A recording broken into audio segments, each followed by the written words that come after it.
Hello, hello. Welcome to News You Can Use, a Pennsylvania Stands Up podcast about people, power, and politics.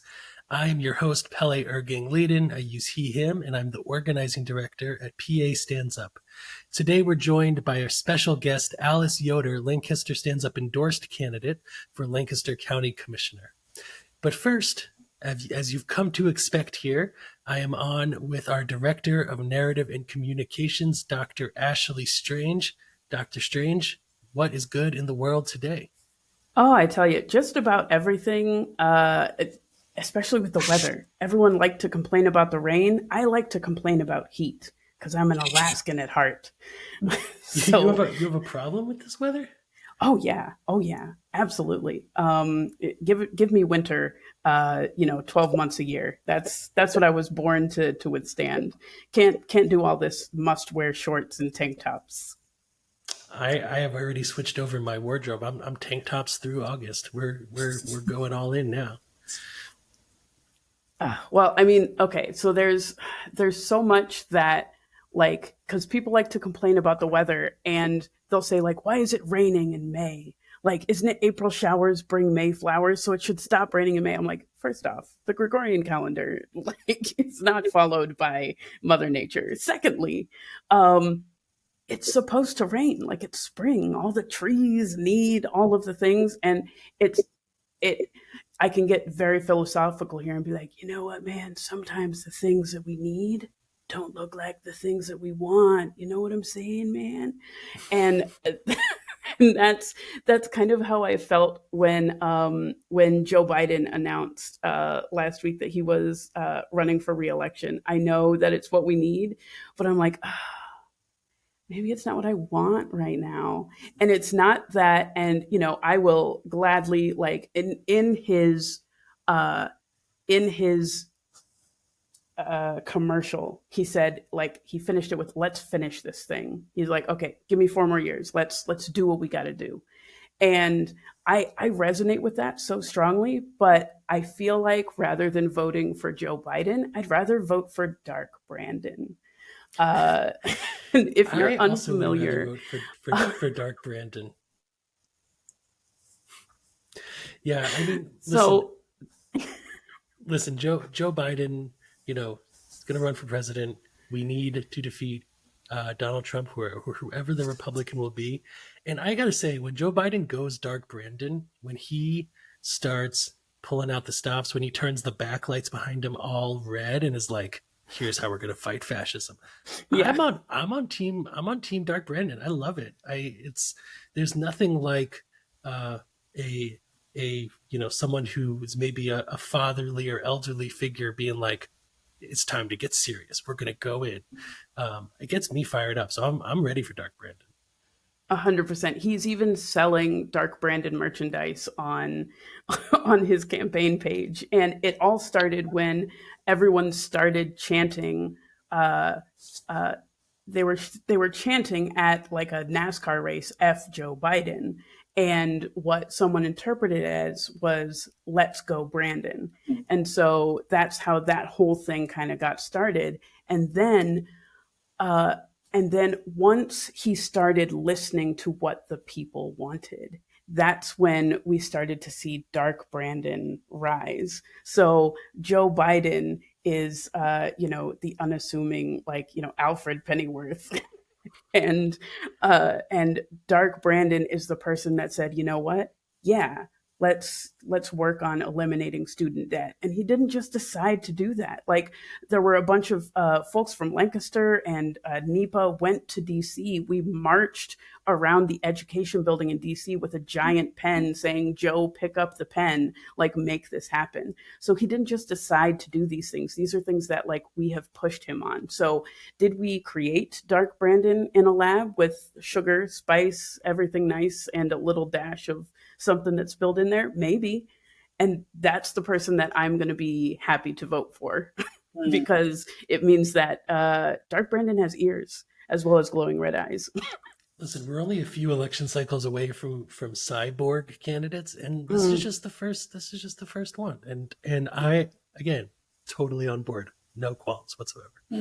um, I also wanted to update. We've been following in this podcast the Jeffs of Pennsylvania, people named Jeff who like to try to influence our politics, and we've been tracking one guy, Jeffrey Yass, right, Republican mega donor, billionaire, anti-union, anti-public schools, funded the buses that went from Pennsylvania to the insurrection on January 6th, 2021.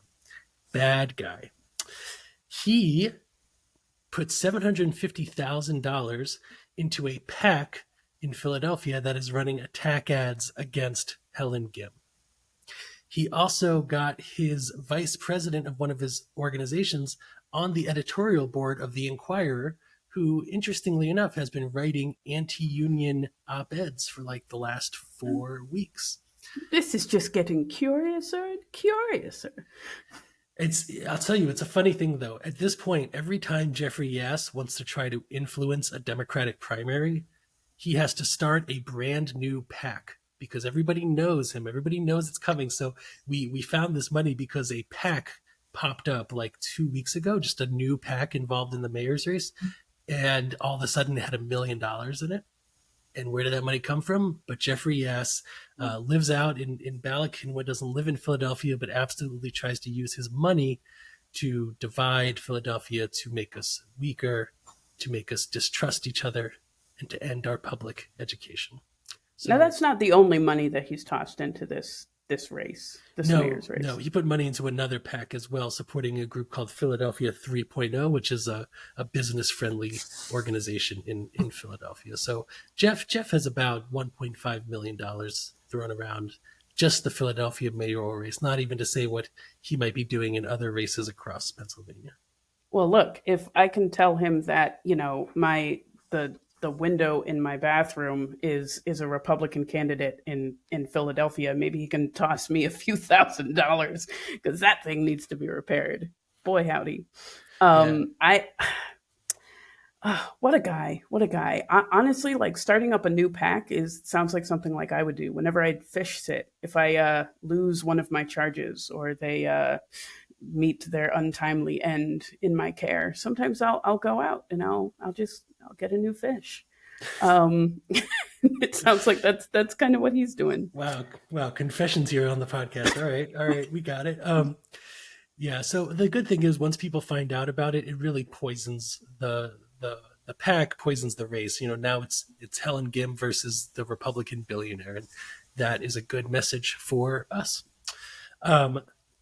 So with that, Dr. Strange, I think we will say goodbye. We'll have to check in next time. I think the next time we talk will be after the primary election on May 16th. So we will have a lot to talk about, I'm sure. And hopefully we will come to the answer of whether or not Jeff is single and looking for someone to bestow his millions upon. I have actually met Jeff Yass's wife when we were protesting outside his house, so he's not single. Shucks. Yeah. Thank you, Dr. Strange. Pleasure as always. Bye-bye. So I'm excited to introduce our guest for today's show, Alice Yoder. Alice Yoder is an endorsed champion and community health administrator running for Lancaster County Commissioner. And as of this recording, the election is just 8 days away. So we're so grateful to have you on our show with using your valuable time with us today. Alice, welcome to the podcast. How are you doing today? Oh, pleasure to be here, Pele. Thanks so much for the invitation. Oh, so glad to have you. Can you just tell us a bit about yourself and why you've decided to run for office? Oh, absolutely. So prior to coming to Lancaster 35 years ago, I lived in Pittsburgh, the Washington, D.C. area, but I was born and raised in New York City. So in Lancaster, if you're familiar with it, a name like Yoder, and then I start talking and you'll get the New York City thing going on. And so they'll say, you're a Yoder, but you don't sound like one. I get that a lot. But actually, growing up in New York City frames a lot of the way I think about community. I grew up in the projects of Queens, New York, and that experience for me shapes the way I think about community, the role of government, and then what really creates and makes people healthy. Yeah. Could you say a little bit about that experience in Yeah. Queens and how you use it to think about politics in Lancaster? Yeah, absolutely. So I really feel this was back years ago, and before like a lot of social media. So it was the sort of projects where, as I grew up, that's really all I knew, because we didn't have the social media we have now, television. There was some stations, but it wasn't as robust. So I didn't know what it was like for people to have more money than I knew growing up poor in the projects. So I actually had a really good experience. And as I grew older, and then my family moved into a single family home about 10 blocks away from the projects, I started realizing that some of the advantages I started to have because both my parents were white, I believe made a difference in how I got to where I am, quite frankly. And so I would say it's not until my adults, like when in my 30s, that I started really reflecting on that, growing up in the projects and what that was like. I'm the first person in my family to graduate from college, and I'm thankful to my best friend from high school, who was planning to go to college because she had siblings that went to college. I did not, and the people that I hung around with and that were in my daily life did not talk about college. I didn't see that. So she did, and she urged me to, she asked me, like, why aren't you going to college? I'm going that way. So I said, sure, what is that? But anyway, it got me on that trajectory. I'm a nurse by background. I decided to study nursing because at that point, I thought I needed a job that would provide an income that would allow me to be self-sufficient. So that's why I became a nurse. But I practiced as a critical care nurse for 5 years and saw lots of young people suffering with heart attacks and strokes. And so I started thinking, this is not health care, this is sick care. And that started what I call my journey upstream, where I started realizing what makes people healthy, all people healthy. Why are some people healthy and some people are not? And so when I went to graduate school, that's what I focused on. I focused on health promotion, wellness, understanding social determinants of health, and then a lot of the work that I've done for the past couple of decades, as executive director of community health at Lancaster General Hospital, really helped me understand that healthcare is 20% of what makes a person, an individual, healthy. Everything else happens outside the walls of a hospital in the community. And so for the past several years, I've worked on a variety of issues, whether it's mental health, whether it's substance use, affordable housing, access to care for refugee, childhood lead poisoning, meaning the house needs to be affordable and it needs to be safe. All those pieces is what really resonates with me, and that you can see where the disparities and the inequities and injustices happen because the systems and the policies and the programs are not set up naturally to work that way.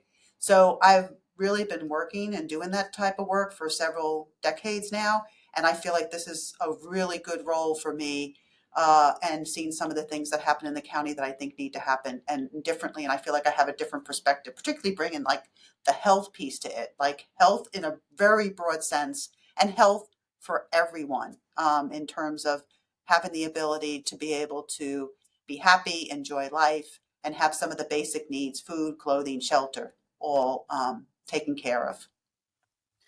I'm really curious to dig into what politics might look like from a health or public health perspective, and I'm just curious your thoughts. When County Commissioner Alice Yoder is in office, what do you imagine? What would that look like to have a health forward initiative, public health forward initiative to govern? Yeah. So the other thing I'd like to add through my lens. So I have a strong public health administrative background. I'm at a senior level at a hospital standpoint. So I have all that sort of administrative pieces, but also, back about 15 years ago, when there was more and more evidence that was in the literature that not only showed us that where a person lived impacts their economic well-being, but it also impacted their health. Like a lot of literature connecting where someone lives really, really impacts that. I dove into the planning process. So not only do I have the health background, but I was on county planning in West Hempfield, where I live, for 13 years. And then I was appointed to the County Planning Commission. So I have the combination of health plus land use, zoning, affordable housing, preserving land, all that sort of background right there. So the combination of the two really, I think, puts me in a good position to think about how county government can function and advocate for things. So I am a big proponent of what some may know of as health in all policies. So whenever any kind of policy, it's not just a standard health department type of policy. It could be how we build our roads. Where do we put our housing? How do we think about really transportation? How do we think about it through a health lens and make sure that we are not disproportionately impacting a particular population that will impact their health? So I would use that sort of equity, health in all policy lens. But to answer your question specifically, um, some of the things, like for example, Lancaster County is building a new prison, a new jail. And I feel that this is an opportunity of a lifetime to build a physical structure as well as programs and change systems that are focused on rehabilitation rather than punishment. And we have some opportunities in the current jail and prison, and I've had some experience working with some of the folks that are there, and the physical space is limited in terms of if there is a will to really have better mental health services, better substance use services, better how do you still have a mother and her baby bond and not have them separated? How can you do that in a safe space? Even if we tried to do that now, we couldn't do that. But when we're thinking about a new facility that can have light, that can really focus on not having somebody think you're just going to sit in some dark place and not think about what your life could be and how are we more supportive with services. That's an example of where I feel strongly that all those services that can really help somebody rejoin their families and be productive. I just love the innate humanity in what you're talking about, and the value of every single person. The people that are neglected or marginalized get left aside. And what you said about health disparities, I live in Philadelphia, and I know that there is a 30-year span life expectancy across the city. It goes between around 85 to 55, depending on where you live in Philadelphia. Um, Something that I love about PA Stands Up candidates, and Lancaster Stands Up has endorsed you, is that our candidates are real people. They are real people who have done deep work in our communities. They are not just robots that decided to run for office, not ego-driven politicians. And I want to ask you, being in your fields for 30 plus years, making this pivot to run for office.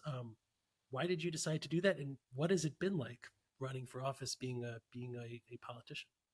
Yeah, so I've been involved in the Democratic Party forever. I don't remember not ever being a Democrat. And so I have worked in the Democratic Party where I'm a greeter at the polls all the time. I've been involved. I, read everything I can. So it's not like all of a sudden, I was a nurse, hospital administrator, and I woke up to understanding policy. I feel that early on in my career, I understood you can do so much in terms of programs and services, but it's systems and policies that have a big impact on it. So I realized that early on. I did run for a state house seat back in 2014. So this is not my, I guess, first rodeo that they say. But it's really different because it's like the whole county. So it's like, I love going door to door. It's one of my favorite things to do because I learn about the issues. I get to know my neighbors. All of that is something I've always liked doing. And I've done that for other candidates too. And so I'm already doing it here in this position, but know that I can't, do it across the board. So that's always, been a challenge. But I just absolutely love the engagement. I love, in my opinion, compared to 2014 to now, the amount of younger people that are excited and being involved and feeling more of a sense of hope. And that's what I hope to impart on people because I feel very hopeful. I feel like if we get enough people involved to want to change things and make things better, we don't have to, complain. Think about what the problems are, frame them very clearly, and then also frame the solutions of why we need to do things, and then just build coalitions and get people on board to make that difference. And one of the things I think when you asked me a question like early on, I was thinking about in my mind very quickly how to answer it. But I was a key administrator when we went through the pandemic. And I really saw then the not having a county health department in our community really impacted people, and really impacted people disproportionately too. So from, again, from looking at it from an equity standpoint, and that we need to just do things differently for certain populations, that's how we always have to deal with it. So that sort of tipped me over to really want to run for office, because we don't have a health department. And I feel having a health department can not only prepare us for the next pandemic, it's deeper than that. We need to be able to collect data to really understand by census tract what are all the issues, and multiple sectors too. So I mentioned housing, transportation. So it's not only collecting health information, it's all the information. If we modernize public health, like go to public health 3.0, which I think we can do. Basic public health, that the legislation that was written in 1951, it's old, but it's the basic foundation of a health department. And what we can do to that right now to help us understand our community and to go deep into not only those census tracts, but those neighborhoods, to understand where they are, be accountable to what those outcomes, where they're different in some neighborhoods than others, and how do we get those other neighborhoods to the same starting line at least, and then beyond, is what really excites me in running. Yeah. Could you tell us a little more about the work you did during the pandemic, what you saw, and you already just spoke to a little bit, but how a health department could really improve the lives of people in Lancaster County? Yeah. Yeah. So we don't have a health department, but I'm grateful for the organization that I work for now, and I worked for then. Is they rose to the occasion to say we want to support this. So I was one of the lead administrators that helped put the testing sites together. So we put these massive testing sites because we know if we did it just here and there, and we wouldn't be able to really test people as rapidly as we needed to, and plus have sort of a drive-by sort of way to do it, because we weren't sure what this new virus was all about. So we had to try to do it as safely as we could for the healthcare workers. So that is what I wound up putting together. And in the process of doing that, first of all, I said drive-by site. So, does everybody have an automobile? Can everybody come to the site? Do they know somebody that would somebody even drive them? So then thinking about alternatives to that really, again, just sort of led me to start thinking about if we were prepared, how more quickly we could do what we needed to do that would address all the needs in the community. So able to put up a tent, be able to help people that had cars and had the ability to come by and do it like that. But what I found early on, because I'll never forget one of the first meetings I had, which was really in the afternoon of the day we first put up these testing tents, were the staff at our homeless shelter, our largest homeless shelter here in town. And the two of them were sort of like, okay, we're working with unsheltered people. People are experiencing homelessness, congregate living. And so when you talk about a high risk population, what's the plan? Like, the plan is not to put them all in a bus and bring them to a place to be tested. You just don't, you just kind of only wanted to ride with one person if you needed to at all. So how do we have a plan that we would be prepared to make that happen? I have to say that because we have such dedicated people already working there that are just tremendous. I mean, we have such a collaborative community. I just love it. That's what gets me excited, because I know if I come up with if I'm in a position of leadership where I can push these ideas, I figured I'm going to have lots of other people that jump in to make things happen. And that's what happened with the folks that are in this, that oversee the homeless shelter. It's called Water Street. They right away wanted to come up with a plan along with some of our transitional living housing executives that said, how do we think about keeping everybody safe, and what's that plan to do so? But we were, the community had to do it just flying by the seat of our pants, doing it really quickly without having really a solid plan as best we could. And that's what really struck me a whole lot. And then the last thing, and I also then was the lead administrator for contact tracing. So we knew that there were only 7 health departments, counties that had a health department across the state. So that meant that the state Department of Health was going to have to provide contact tracing for the other 60 that don't, the 60 counties. And we thought, well, how long was it going to take for them to be able to contact trace our people that tested positive or negative, to let them know that what they needed to do and get their contacts? So we decided to stand up our own, which we did. We hired 70 people to do that pretty quickly, within like 3 weeks.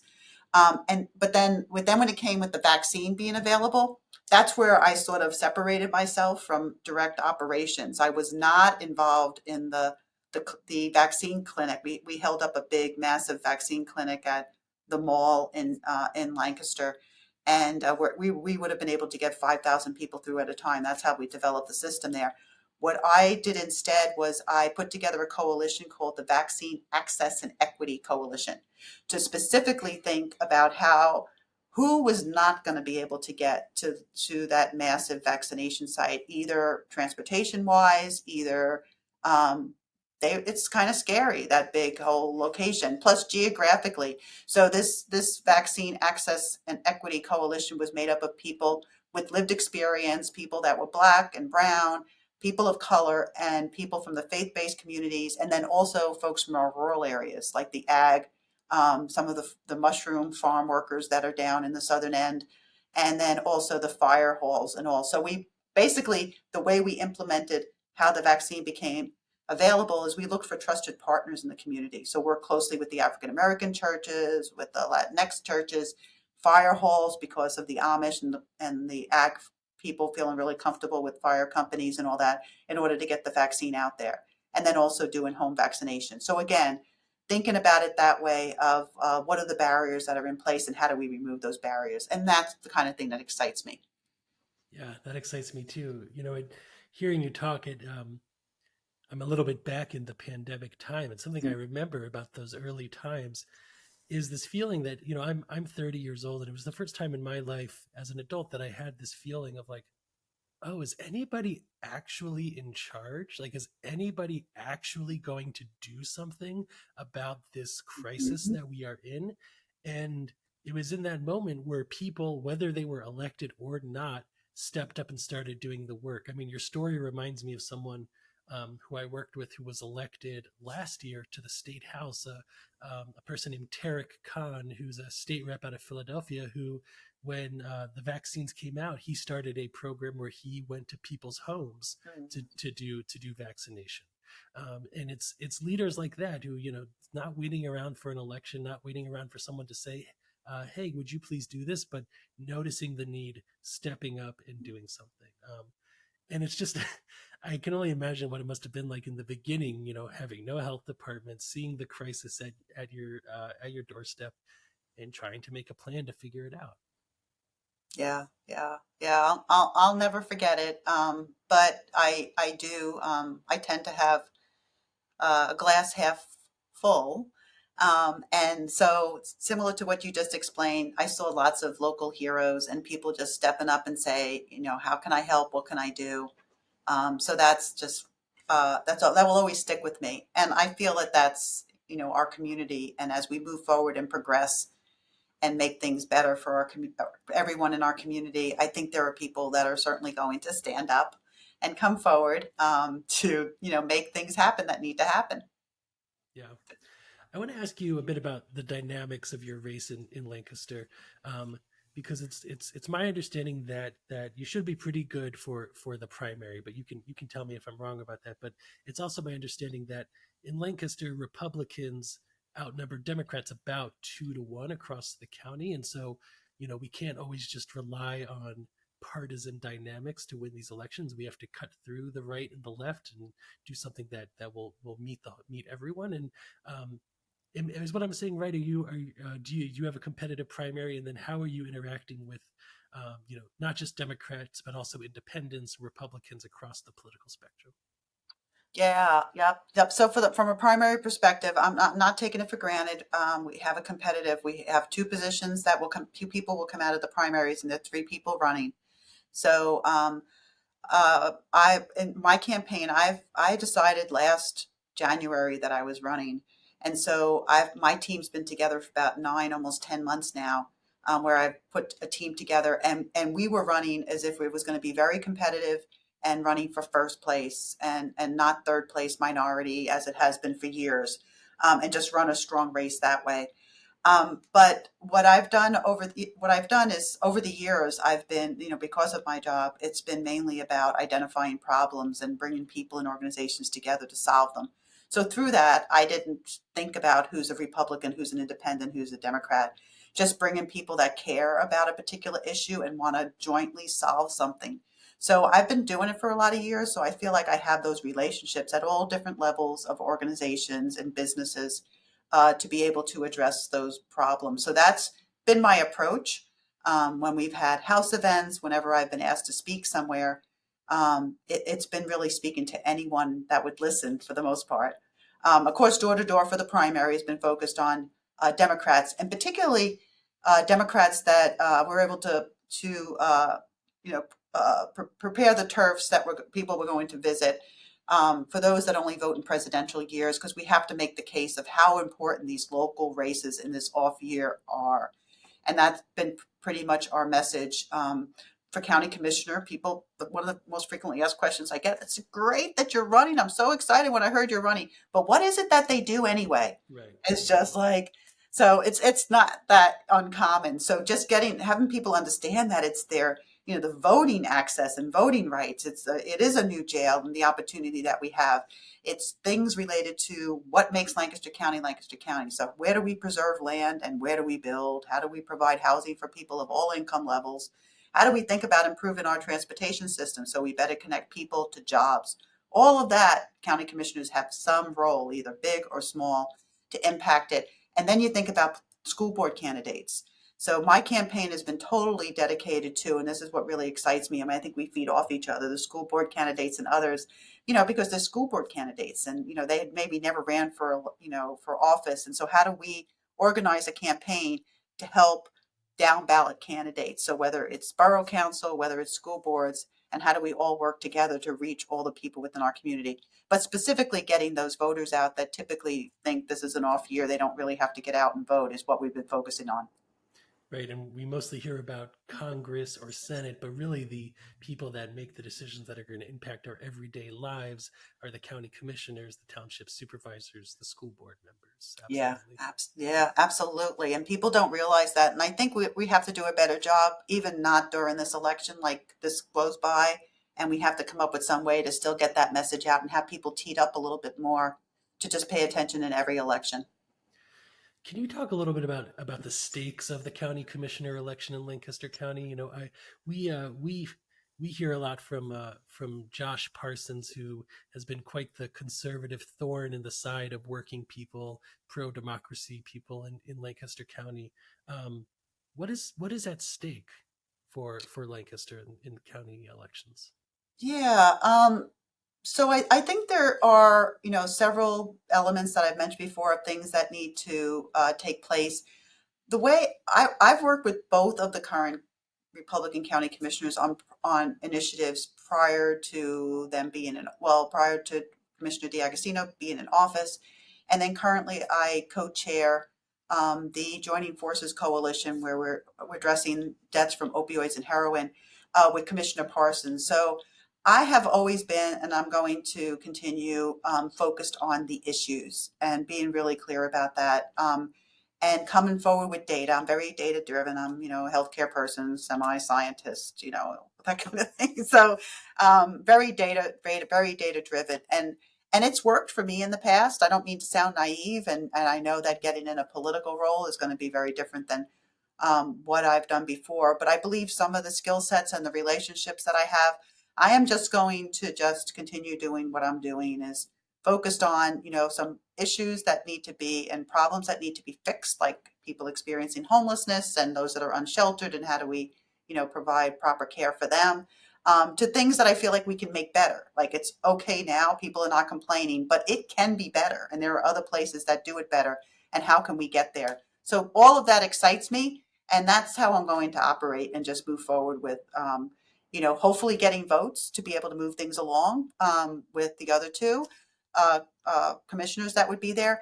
But if not, I will be a voice and speak to it from a data standpoint, from a outcome standpoint, what we want to see for every resident of Lancaster County. You've spoken a bit about housing, and you mentioned homelessness. At Pennsylvania Stands Up this year, we've been really focused um, on getting recurring funding for the whole home repairs program, the program that passed last year that now is being rolled out in all of our counties. And as county commissioner, you would oversee that program. And I want to ask, how does organizations like PA Stands Up, advocating for things like whole home repair. How does that impact your campaign? Oh, I think it's just mutually supportive in terms of that. So, as a commissioner, there's a certain sense of decorum, or I don't know what you would call it. I don't know that I have that. I've just been a little scrappy at times, but again, not focused on people, focused on the issues, and just be very vocal about that. But I think in anything that we do, to have really strong advocates really talking about the issue and knowing that there are real people behind some program that we want to roll out or some policy or system change that we need to put in place. I think that that's really important to have those advocacy groups go out and talk about it. I know there was years ago when we were really focused on a concept called complete streets, where we wanted to start thinking that we build streets and roads not just focused on the automobile, but how do we think about the cyclist and the pedestrian, and even make it easy for people that want to ride a bicycle to work. Either because they don't have a car, or because it saves them gas. They don't want to, right now they don't want to use up gas. They don't want to impact the environment. So why can't we build a road that way? What we found out with that coalition, this was back in probably the early 2000s, is that what was best is to have everyday citizens, residents show up at the municipal meetings to be able to talk about what they want their neighborhood to look like and why they do, as opposed to someone like me coming from, a hospital or executive, and I don't live there, I don't vote for them or anything, but to have people of all ages, all races, ethnicity come out and speak to what's important to them and why it's important to them. I've seen that have significant change, and makes quite a bit of difference. Absolutely. We know the people closest to the impact are also closest to the solution. Yes. Absolutely. Um, so you just have 8 days left until your election. So if people are listening that either live in Lancaster, perhaps they live in Pennsylvania, maybe they live somewhere else. We have listeners from across the globe, it turns out, and they want to support your campaign. How could they do that? Yeah. Oh, great. So you can go to the website, yoderforlancaster.com, and there's various ways that they can help. Of course, financially would be a big help. Any amount really makes a big difference in what we can do in terms of mailings and yard signs and other things that we need to do to get the word out. Because again, it's countywide. And then also in terms of going door to door, since I can't do it all, I do need advocates and other people to take the message out, and then feed things back to me in terms of what are the issues you're hearing. So if you go on the website, there's all sorts of tabs and ways that you can really be part of really getting me elected. And I would just really appreciate, in whatever way people can do that, that would be great. There's house events, putting a yard sign up, particularly if you're in a real high good traffic area. Prime location, we call them. We always think, hey, we scored a good one here. Those kind of things. So, and then there's an email that you can email me. If you go to the website, it comes to me directly. So I'll see all of that and ask any questions that you might have in terms of let me know what's important to you, and then I can answer any questions you have. But more people that get engaged, the better the better off we are, and also know that what I mentioned before is a pretty big deal around we're supporting down ballot candidates. So when someone canvasses for me, they're also canvassing for some school board members likely, and borough and supervisors and all of that, which really is creating that groundswell of community and having people in positions that can make a difference. Amazing, amazing. You heard it here, folks. You can go on the website. We'll have the website in the show notes. You can donate. If you live in the area, you can go and knock on doors. You can knock on doors with the campaign. Lancaster Stands Up will also be knocking doors. And in about 8 days, we will get some results and we'll follow up with you afterwards. But Alice, best of luck to you in these next 8 days. Thank you for running for office. Thank you for your decades of work for people in Lancaster. And we are sending you all the power, all the luck that might be needed, but really just the power and the determination to win this election and do what we need to do to make Lancaster a place for all of us. Oh, Pele, thank you so much. I really appreciate it. I'm super excited and just love the support. We feed on each other, so it's always helpful. Give me a little boost these last few days. So I appreciate it. Absolutely. Thank you. Thank you, Alice, for joining us. All right, folks, that is our show for the day. If you enjoy our show, please rate us, subscribe, share it with your friends, share it with your enemies, and then follow up with them afterwards. And then be sure to come back in 2 weeks where Dr. Strange and I will be giving our hot takes on the primary. We'll have the results, and we'll be talking about what it means for Pennsylvania. So until then, I'm your host, Pele IrgangLaden, and don't forget, Pennsylvania is for all of us. We'll see you in the streets.